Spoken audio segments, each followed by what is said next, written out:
아, 뜨거.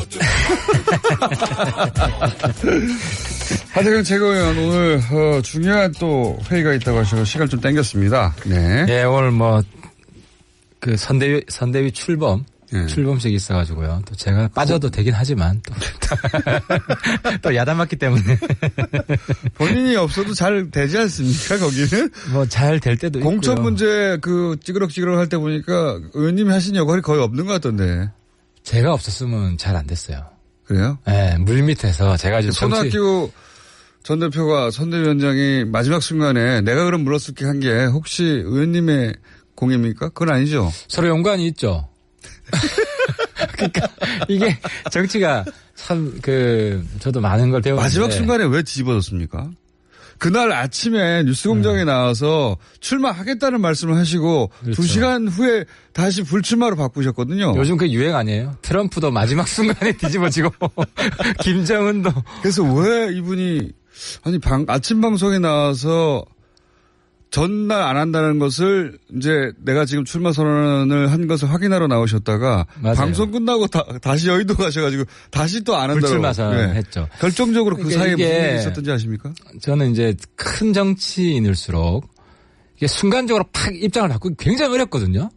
일단 자존심이 상하잖아요. 네. 내가 좀 전 한 2시간 전에 출마하겠다고 입장을 한 번 바꾼 게 아니라 2번 바꿨죠. 2번 바꿨죠. 네, 1박 2일 사이에. 근데 아무튼 최근 전 세계 정치 흐름이 네. 대승적 오락가락.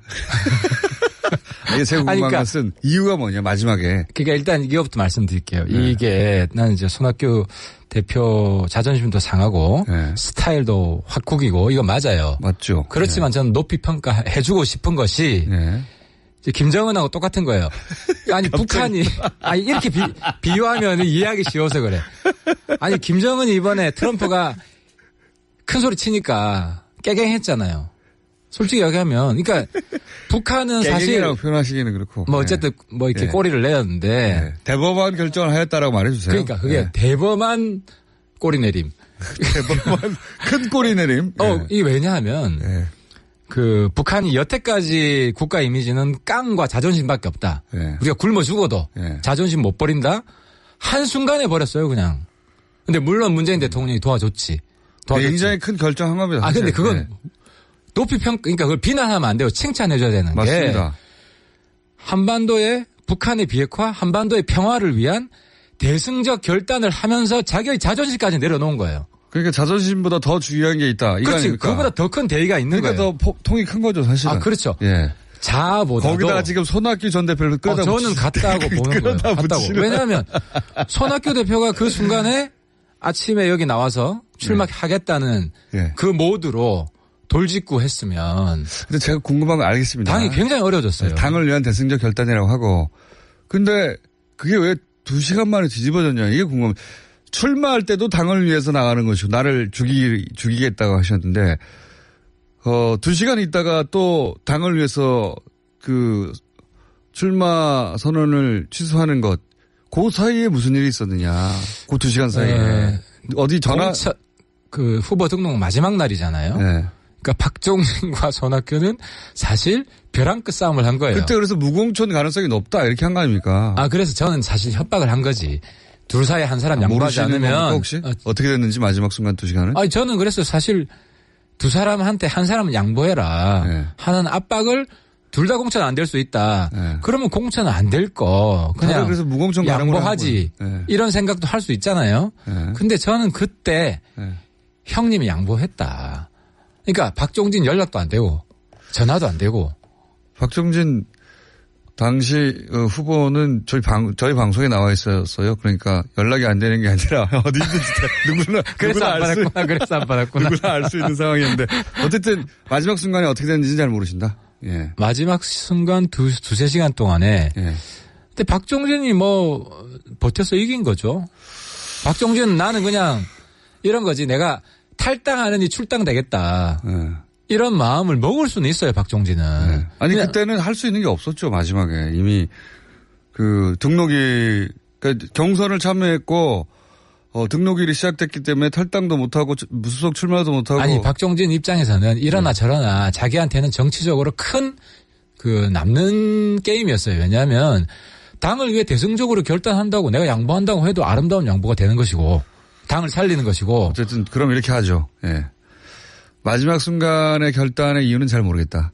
하지만 결과적으로는 대승적 결단이다. 그 이유는 예. 계속 밀어붙이면 그러니까 박종진은 안 물러간다는 게 명확해졌고 예. 유승민 대표도 원칙 없는 공천은 안 된다는 게 명확해졌고. 그러니까 손학규 위원장은 마지막 날쯤 되면 박종진 후보가 물러서지 않겠나. 박종진 또는 유승민 대표가 물러설 거라고 생각을 했을 수가 있는데. 안 물러서니까 그럼 내가 물러서겠다. 더 강적들이더라. 네, 이래서 대충돌이 벌어진다. 내가 스타일 다 구기지만 양보해야 되겠다. 당을 위해서. 네. 그런 판단을 했다고 봅니다. 다 끝난 일이니까 좋게 좋게 해석하기로 하죠. 근데 요 목금토일 남북 문제에 대해서는 또 나름 한쪽 분야의 전문가를 자처하시고 실제 전문가이신 김일성 가면을 찾아내신. 그러니까 아직도 북한에 대한 경계심은 최소한도로 유지해야 된다. 네, 그건 뭐 알고 있습니다. 김일성 가면은 판결이 제가 보기엔 1년 이내에 날 거라고 봅니다. 다 잊어먹고 있는데 가끔씩 상기시켜주는데 아무튼 한번 봅시다. 왜냐하면 저희가 앞으로 이제 아무튼 염색이 걸려 있기 때문에 뭐 염색도 걸려 있지만 시간이 지나면 다 아름다운 추억거리가 될 겁니다. 네. 확인해야지. 그리고 그때 진상규명 확실히 해야죠. 약속을 그때 했잖아요. 상대가 풀으려고 할 때까지 한다. 제가 이기면 하태경 의원님이 앞으로 10년 정도 빨간 머리 하고 다닐 수도 있어요. 내 임기 안으로 한자 그건 너무. 국회의원 임기 안으로. 임기 안으로. 알겠습니다. 그럼 저도 방송하는 한 그 기간으로 하고 목금토일 정말 깜짝 놀랐었죠. 여러 번. 그러니까는 결국가 이제 결국 뻥카잖아요. 뻥카죠. 예. 결과적으로는. 결과적으로 뻥카였어요. 예. 하지만 처음에는 누가 뻥카라고 생각했습니까? 다 쫄았지. 다 쫄았죠, 정말. 우리 한반도가 쫄았죠. 큰일 났다, 정말. 근데 트럼프도 그래요. 이제 트럼프의 저런 행태가 미국의 국익에 도움이 되느냐. 그러니까 미국은 리더십 국가예요. 세계를 이끌어 나가는 국가인데. 이때까지 그랬는데. 그렇죠. 그게 가장 중요한 덕목 예측 가능성이에요. 근데 저 나라는 전혀 예측 가능하지 않고 그냥 덩치 큰 북한이 돼버렸어. 덩치 큰 북한. 그것도 덩치 큰 과거의 북한이라고 하셔야 됩니다. 이제 김정일 때 북한. 예. 그죠? 과거에. 예. 그러니까 벼랑 끝 전술을 쓰고 예측 불가능하고 그러니까 미국 입장에서는 사실 굉장히 부끄러운 일이라고 저는 생각해요.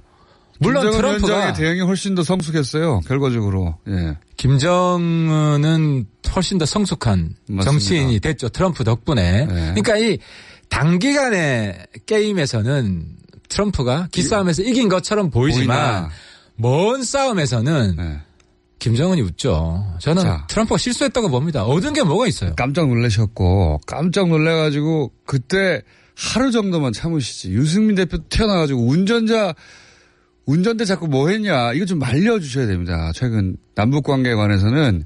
근데 또 다행히 2차 정상회담.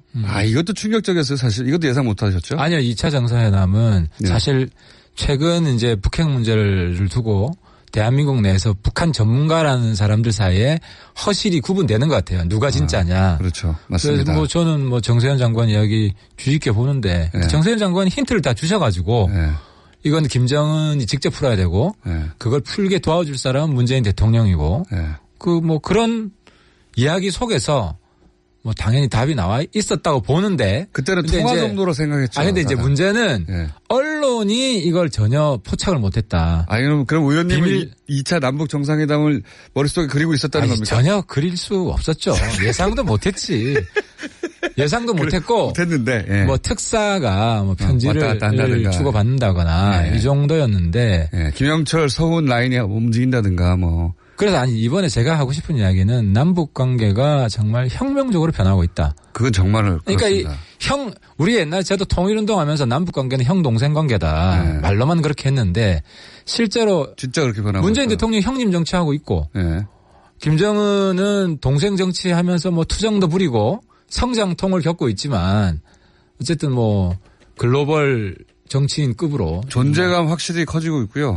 국제적으로도 트럼프 김정은 사이에 오가는 걸 보고 이쪽이 더 성숙하고 세련됐는데 이렇게 생각할 정도의 결정들이 쌓여가고 있는데 제가 이제 여기서 오늘 의원님에게 드리고 싶은 말씀은 그나마 다행히 2차 남북 정상회담 이후의 논평은 바른미래당도 다른 모든 정당, 자유한국당을 빼고는 똑같았습니다. 예.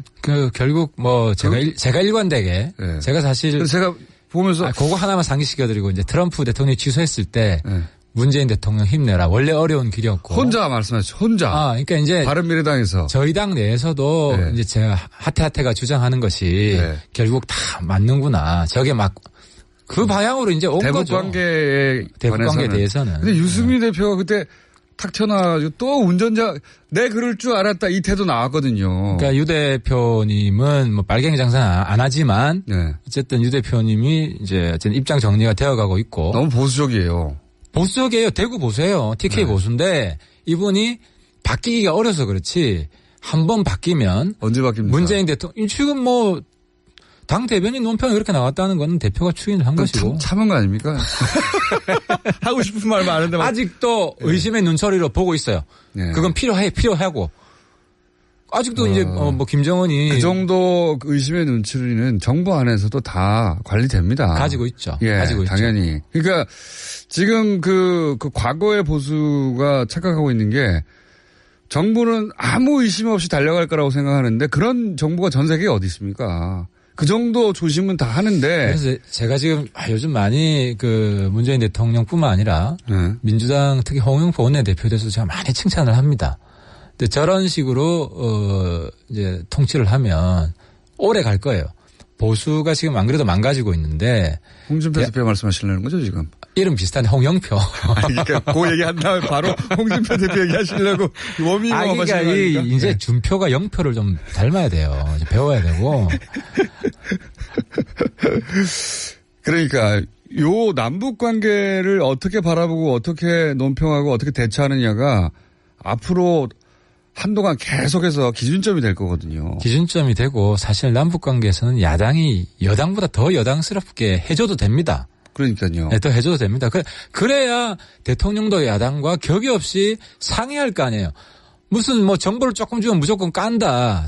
서로 협의하는 게 아니라 도움을 주는 게 아니라. 그러니까 남북 관계에 있어서는 제가 이제 그런 야당을 만들고 싶어요. 여당보다 더 대통령을 도와주는 야당이 되어서 같이 조언을 해주고 네. 같이 또 김정은 만날 때도 같이 만나고. 왜냐하면 그래야 김정은 입장에서는 야당이 집권을 하더라도 문재인 대통령 노선이 지속이 된다고. 의원님의 속내가 갑자기 드러난 것 같아가지고. 예. 무슨 속내? 평양 가시려고 그러는 거. 당연히 저는 가야죠.